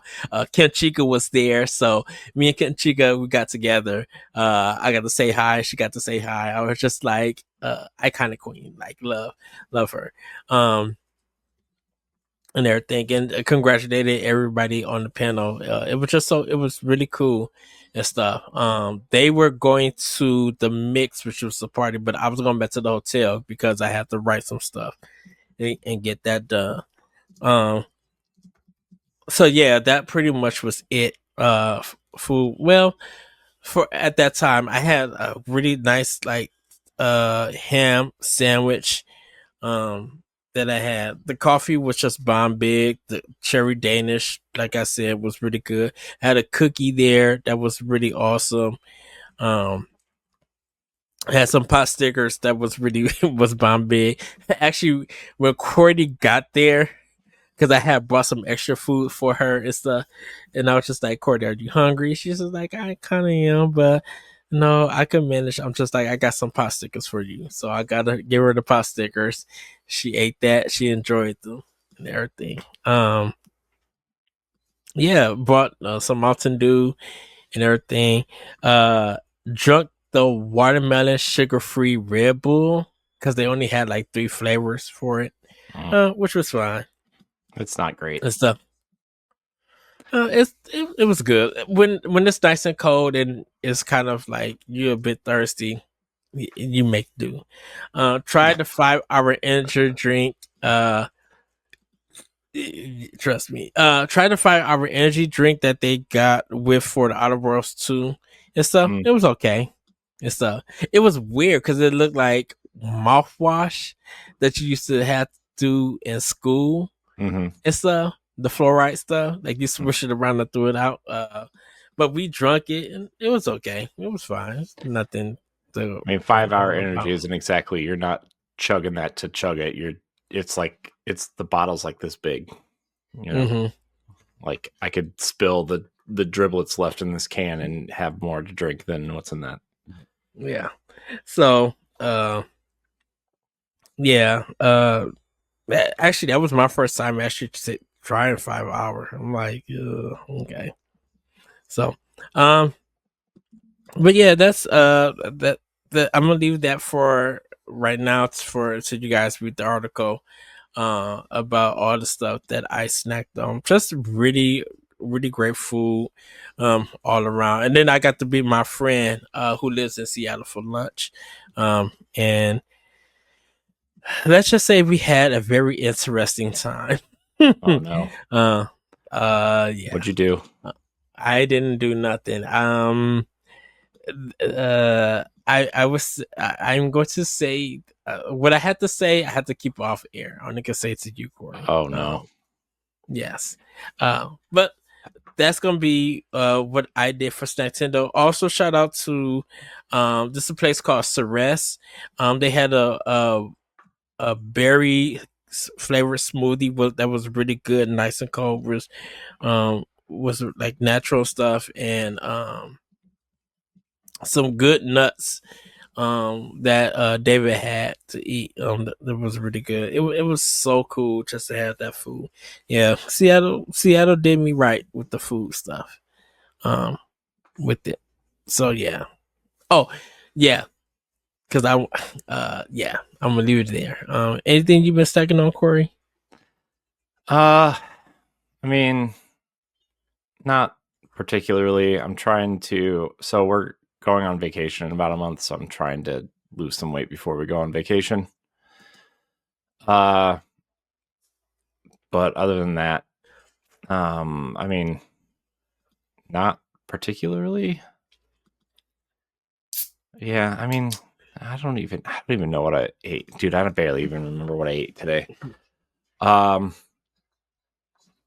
Let's see. No, I don't have anything interesting. Okay. Does Earl Sandwich in Disney? Are they going to have a new sandwich by the time you get there? I don't know. I really don't know. Because I know you're going to. One of your goals to have some there. Oh, dude, no! I'm going to get like 10. I'm going to bring some home. What's the one that you showed me last time that you loved? That you said it was really good. Well, my parents brought. Well, I mean, I eat them all there. I really like the original, which is literally like if Arby's was like real meat and food. That's my favorite. I also really like their Applewood smoked BLT. Their club sandwich is really good. Their turkey sandwich is really good. They have a pizza one, but I've never eaten it. I don't really want to try that. But I mean, anything there is like really good. Their ham and Swiss is really good. they have a lot. So, they took something off the menu though that was really upsetting. I don't even remember what it was at this point. I think it was their potato wedges they took off the menu, which were like amazing, but they took off their Hawaiian barbecue sandwich. That was what they took off the menu too. Oh, so rip that. But they also, around the holidays, which they probably will have it when I get there, they have a like the turkey dinner sandwich, which is like Thanksgiving turkey, like Thanksgiving turkey and cranberry sauce and stuffing and cheese and mashed potatoes on a sandwich. Nice. Oh, it's funny. I can't wait to eat that, man. I'm gonna eat it like 3 times a day. Yes. So, I'll probably get a picture. Did I add the sandwich? It did. Yeah, I'll send you something. It did. 5 minutes later. Yeah, that'd be fun. Yep. Okay. So, we're ready. That's gonna be Snacktendo. The games, like I said, playing with Power, just all PAX stuff. So I'm not gonna go. I'm not gonna be too long into it. With what I play. Mr. Sleepy Man. We have a preview up there. It's like a N64 style game, platformer, which was really fun. Like I mentioned, no stone unturned. You are trying to answer the question, why did the chicken cross the road and how did he get murdered? And you are a squirrel trying to figure out who murdered this chicken and why.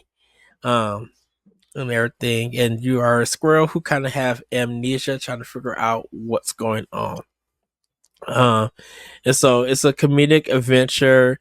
One of the fights that I had was with water on the ground, and so I had to use like Undertale mechanics to ripe it up to defeat it and everything, and it was quite funny and stuff. A lot of the comedy comes from the writing and stuff, but it was a really fun game that I got to play at PAX. Another one was Star Seeker, and I got to meet the creator director, Adam, and this is a follow up to Astroneer Expeditions, and so it's the multiplayer extraction game. Which was really nice. I got to play with him, and we got to talk during. I got to interview him before we got to play the game, and I got pictures with him, and everything. And he was just so cool. He worked on games at Ubisoft, so some of the Assassin's Creed, Watch Dogs. He worked on. He has a big history. He's been in the industry. I think he said like for 23 years, about 23 years and stuff. So, to interview him and just have that talk while we waited for the game, was super cool. I bought one of that, a Star Seeker hat, that had a cool design and everything. And he was just like super, super awesome. And I had fun with them. We did beat the demo just in time and stuff. So it was really fun interacting with him. I also got to play let's see, Block for Arterium Shift. I got to play a little bit. It's and this is like a Secret of Mana 16-bit style RPG with like almost Chrono Trigger gameplay mechanics, and I got to talk to the art director about it. And the game is coming to Nintendo Switch, but it's on hold right now because they're working on all the other systems and the Steam Deck version. So PlayStation, Xbox, and PC is Steam Deck. They're working on, and then they're gonna come back and work on the Nintendo Switch version, and hopefully get it on Nintendo Switch too. But it was just a really cool time talking to them. The demo I already played before because it was the same one from PAX East. No, it was the same demo from PAX West of last year, but it's just in a better a better function that it is now. So that one was really cool. And like I said, R Type, I got to talk about Kirby's Air Ride. Man, that's gonna sell like 1,000,000 plus. Dude, that mug was so fun. It's so fast. It literally feels like a Smash game.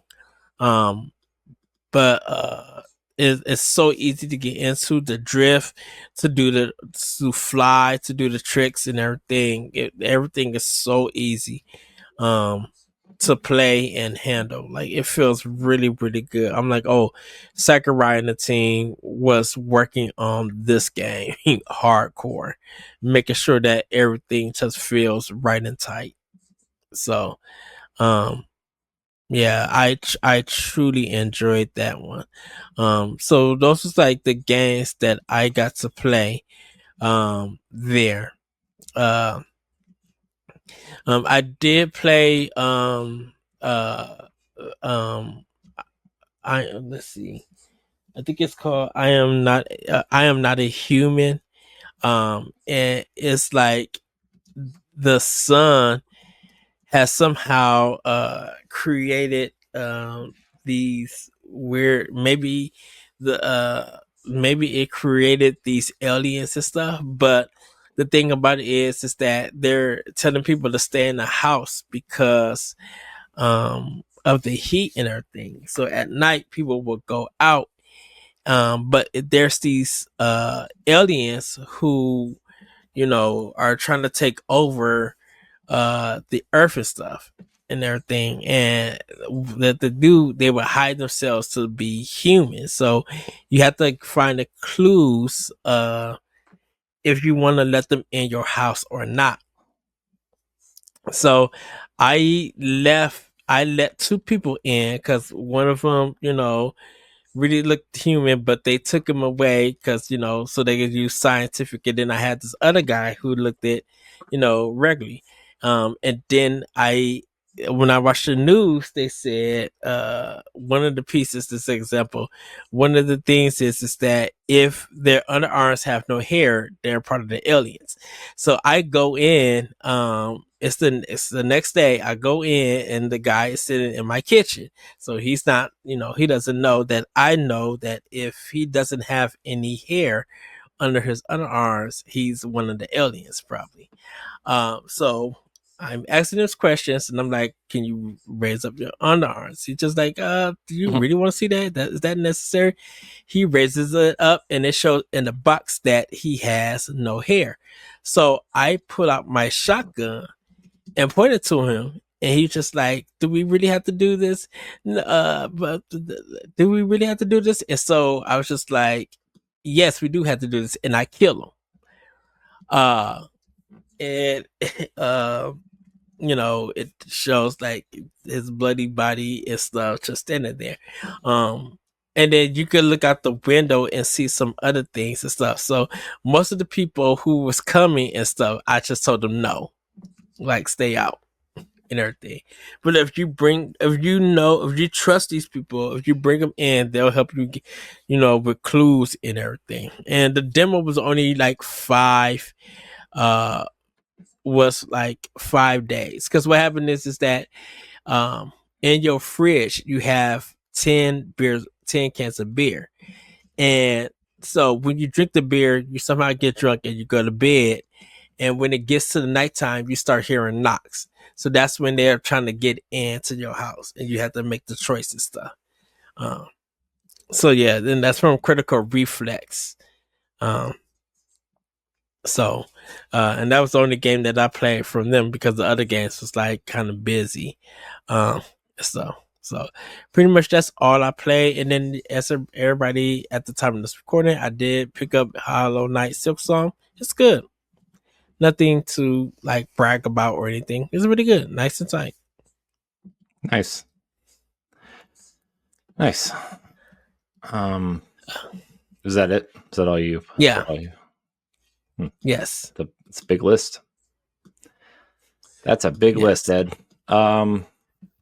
I guess for me, I've been playing Gears of War Reloaded on Xbox. It's I don't know if you know this, Ed, but it's Gears of War. It came out in 2026 or 2006, and it still feels like a game from that era, but not in a bad way. Yeah. The only thing I think that bothers me is that I wish it was the trilogy, like the entire trilogy. Because as much as I love the first game, right? I 2 and 3 are far superior in almost every way. And I know the point was to get this game on PlayStation, right? To get a new audience. But I still think it would have been worth getting the trilogy on. And I wonder I have a feeling that they're going to remaster the rest of the games at some point, but it just like, why didn't you do them now? You know? Mm-hmm. So I don't know. I feel like if you would have put them out, people would have understood the significance of Dom coming back in this prequel, right? Like, I don't know, man. I wish they would have just done the whole trilogy, but it's really fun. It's like hilariously fun. It's so fun, dude. I'm playing it on hard, dude. When I'm playing it on hard, and I'm like flying through this game. Like I'm like, I think I've died like 3 times, maybe the whole time. I'm just flying through this game on hard, and like we used to think insane was so hard, like so hard. And just going into this and like, I don't know. I was like, I think I'm gonna play on normal. I was like, no, I'll start on hard, and if I feel like this is too challenging, I'll blow through it on normal and be done with it. But I haven't had any problems with it on hard yet. Wow.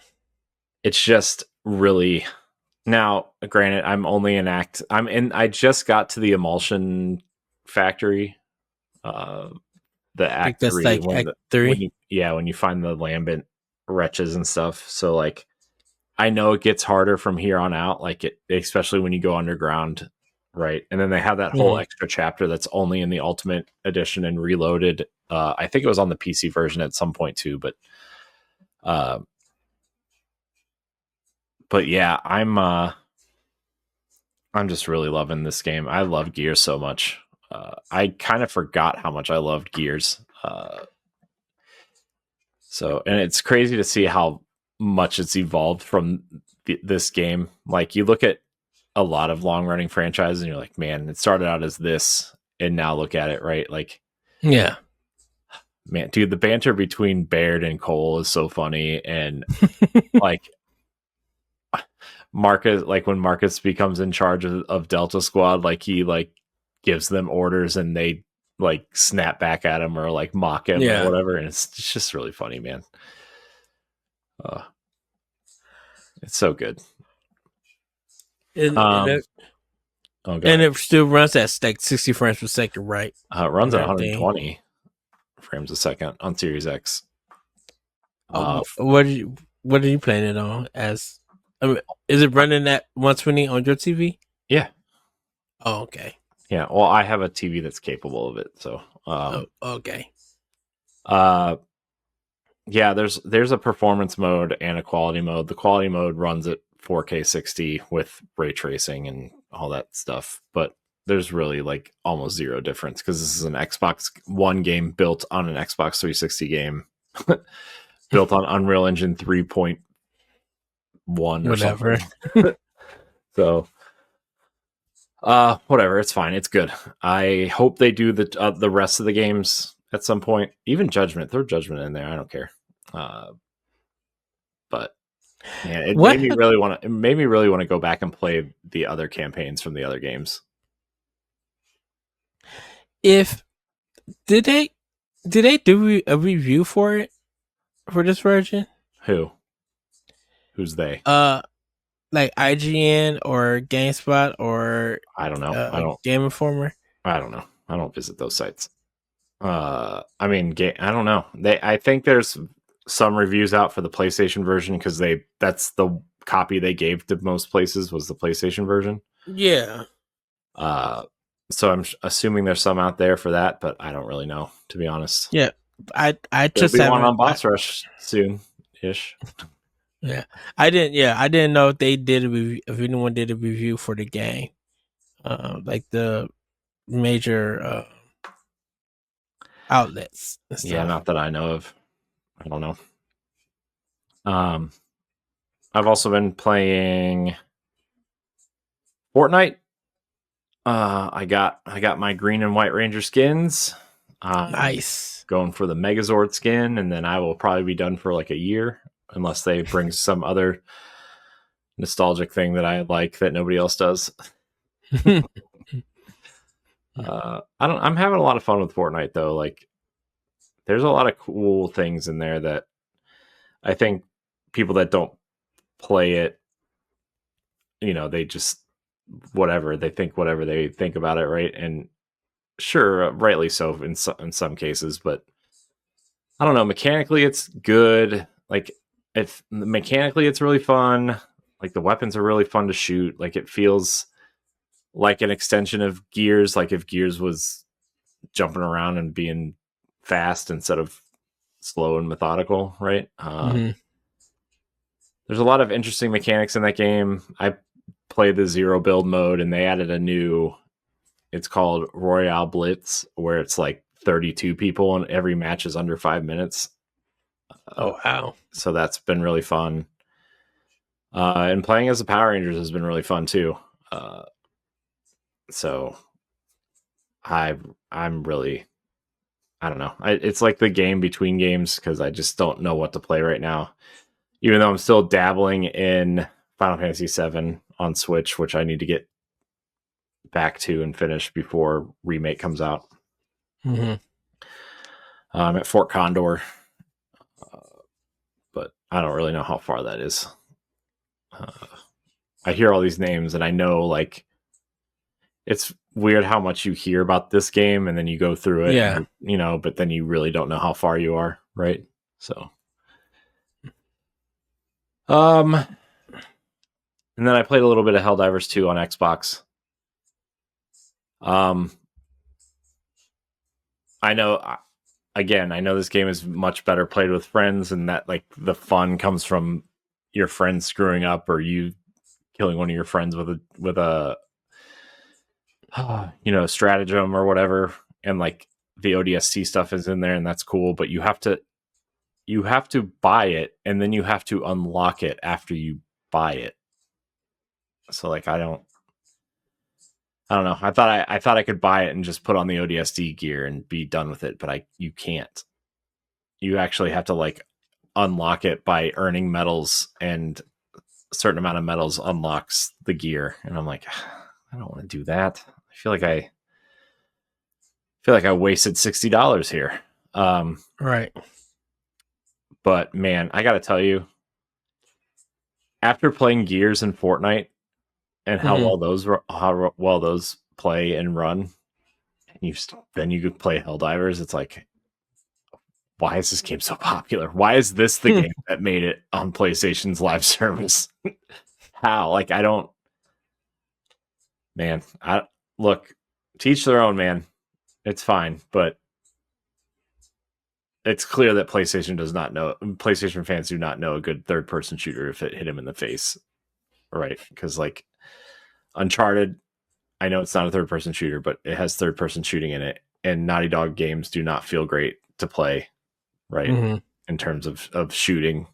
I mean, Horizon is a bow and arrow. That's not exactly shooting, right? But like, man, I'm so glad they finally got Gears of War. I hope they bought it because they're gonna find a good third-person shooter in that game.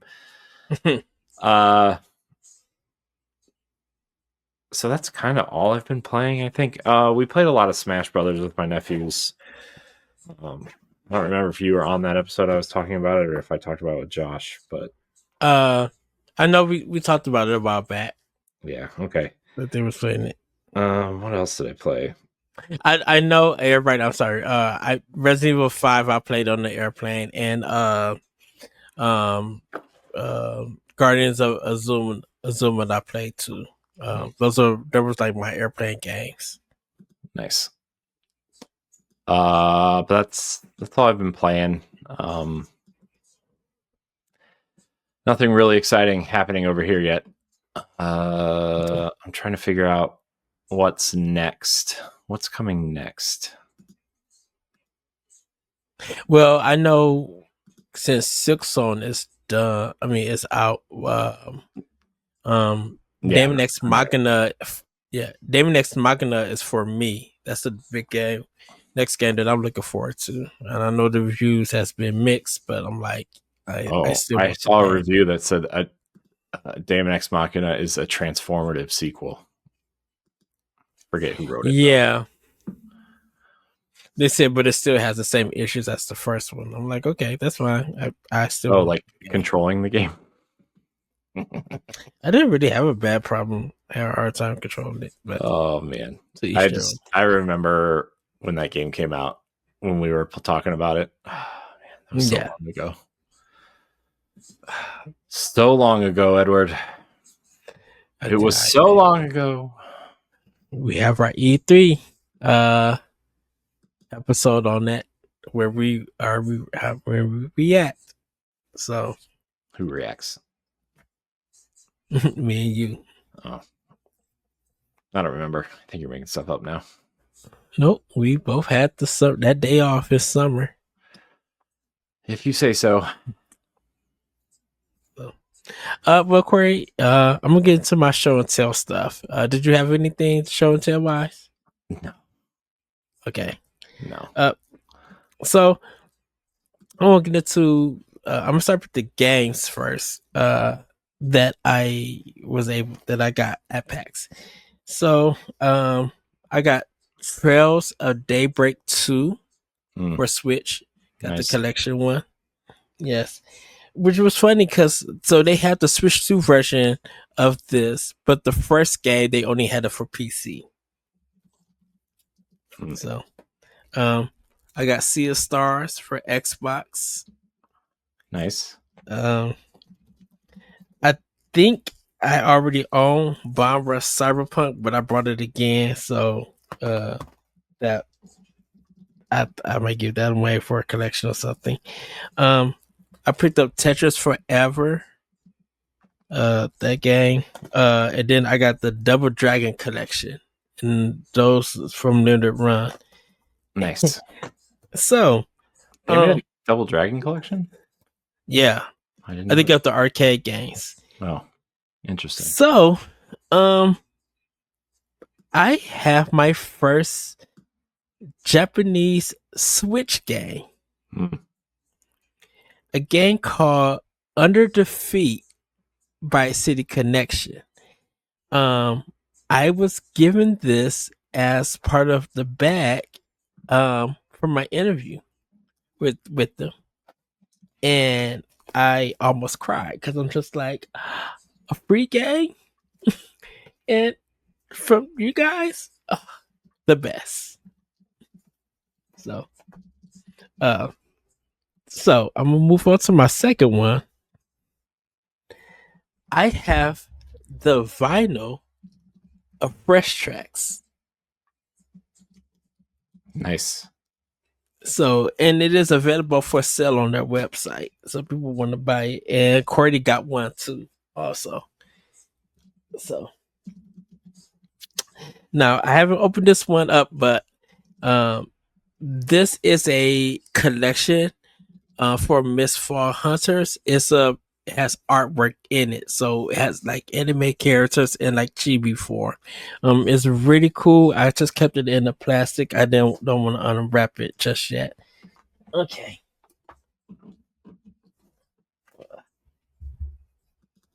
And then I'm just gonna get to my final one because I know we're going too long. This is the Xbox controller that I got from GameSir. Like literally after they was just like, did you want this red one or did you want the white one? I said I want this one. So I have an anti-stick drift Xbox controller from GameSir. The G7 Pro Tri Mode, Xbox wired mobile and PC wireless controller. And this includes 1 month of Game Pass. So if you play, like, it comes with like a receiver to play it wirelessly on your PC. So that is super, super cool. So those are the things that I got. And then I got like some stickers and business cards. Like Nintendo gave me a Pokemon and a Kirby kind of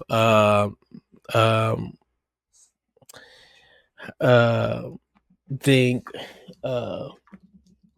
for it. And then I got like some keychains and stuff. So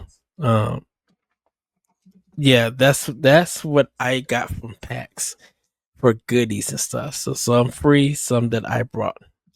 Nice. But yeah. Nice.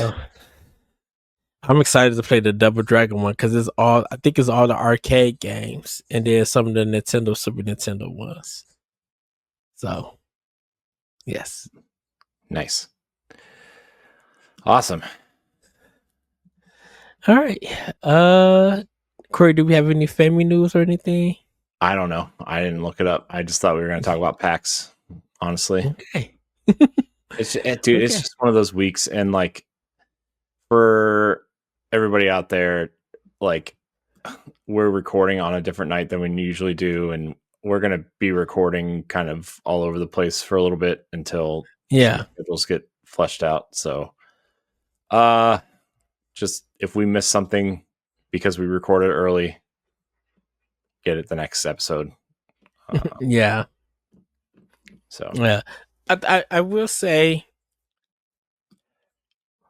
just going back to the PAX thing. I think we're probably gonna wrap up here then, Corey, because this is getting late. Yeah, it's almost 2 o'clock a.m. morning here. Yeah, and I have a long day tomorrow and an interview tomorrow night, and it's gonna be super fun. I will say this about PAX West. I really am happy that a lot of people came. For developers, I'm happy that it was a big crowd. I don't know if I mentioned this, Corey, that when Media Hour was happening, they let all those with disabilities in go first.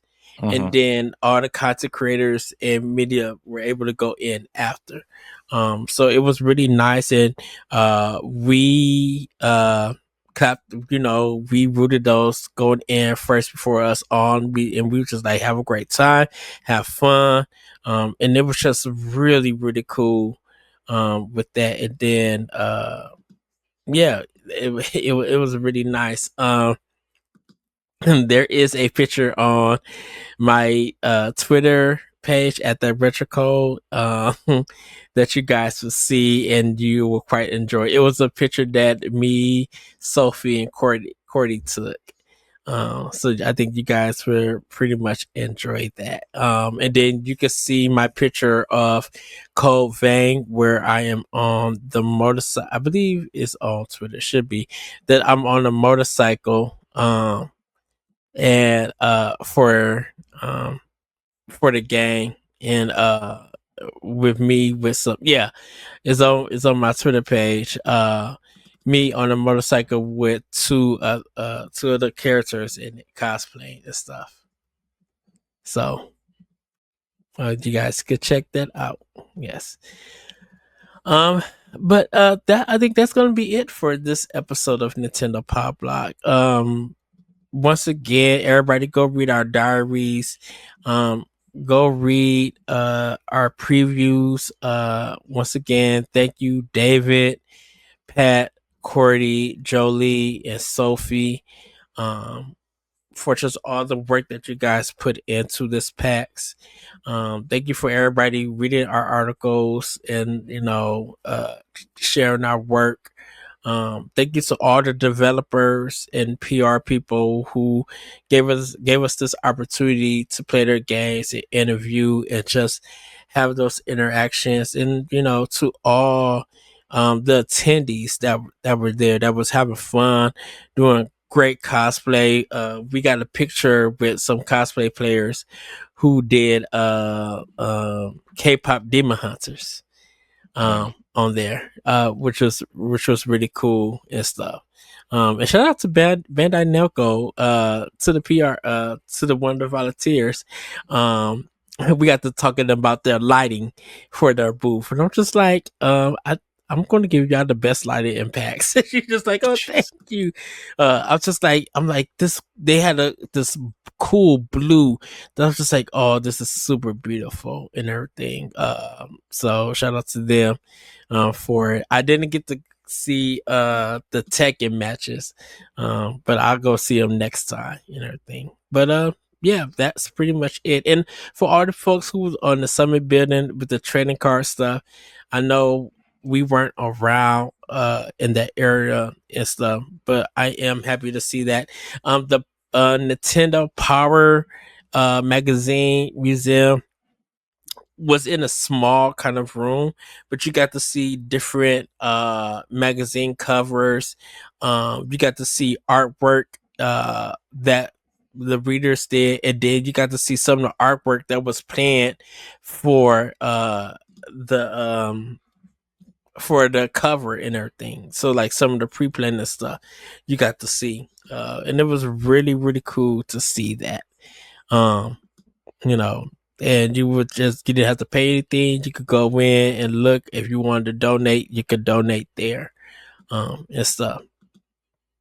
So yeah, and Guardians Mental Health, thank you for also just being there and helping people, if in case they had anxiety or they were, they weren't feeling well, or just feeling a certain type of way, that they was there to help them out, work through some things, and just really show support. Because I think that's one thing about PAX West and even PAX East, is that there are going to be people who is going to support. Me and Cordy actually had this discussion to be like, if you think that you're nervous because of so many people and all these interactions, there's a lot of people who is nervous too, who are scared to interact and stuff. I'm like, but if you find somebody, or you find a group of people that y'all connect on a lot of things, you would definitely be able to feel relaxed and enjoy and stuff. So that's what happened at PAX West. Yeah. So that is a wrap for it. And I think it's September 4th through September 7th, I think. It's going to be in September. And then I think PAX East is March 26th to the 30th, I believe. So yeah, that's going to be for 2026 for PAX. Nice. Yeah. So with that, everybody, that was a show. And I did a lot of talking. Thank you for watching and or listening to this episode of Nintendo Pow Block. If you join us live, follow or subscribe to the channel you're watching if you haven't done so already. If you're watching later on YouTube, be sure to subscribe to the channel, like the video, and share your thoughts in the comments, whether it's on today's topic or a new idea we could discuss in a future episode. If you're listening on Spotify or Apple Podcasts, consider leaving us a 5-star rating and a nice review as it helps with us with discoverability and reach. You can support Boss Rush on Patreon at patreon.com/BossRushNetwork at a tier that's right for you. You can even follow for free and gain access to all of our best shows on one fee. Thank you again for watching and or listening, and we'll see you next time. Bye, everybody. Woohoo! Goodbye. If you want to see how you can become a Patreon producer, head on over to patreon.com/BossRushNetwork. The Patreon producers for this month are Adriel Munger, Austin Campbell, Celeste Roberts, Sana Dirrig, Francisco Santillan, Matthew Keel, and Christian S. Thanks for your continued support of the Boss Rush Network.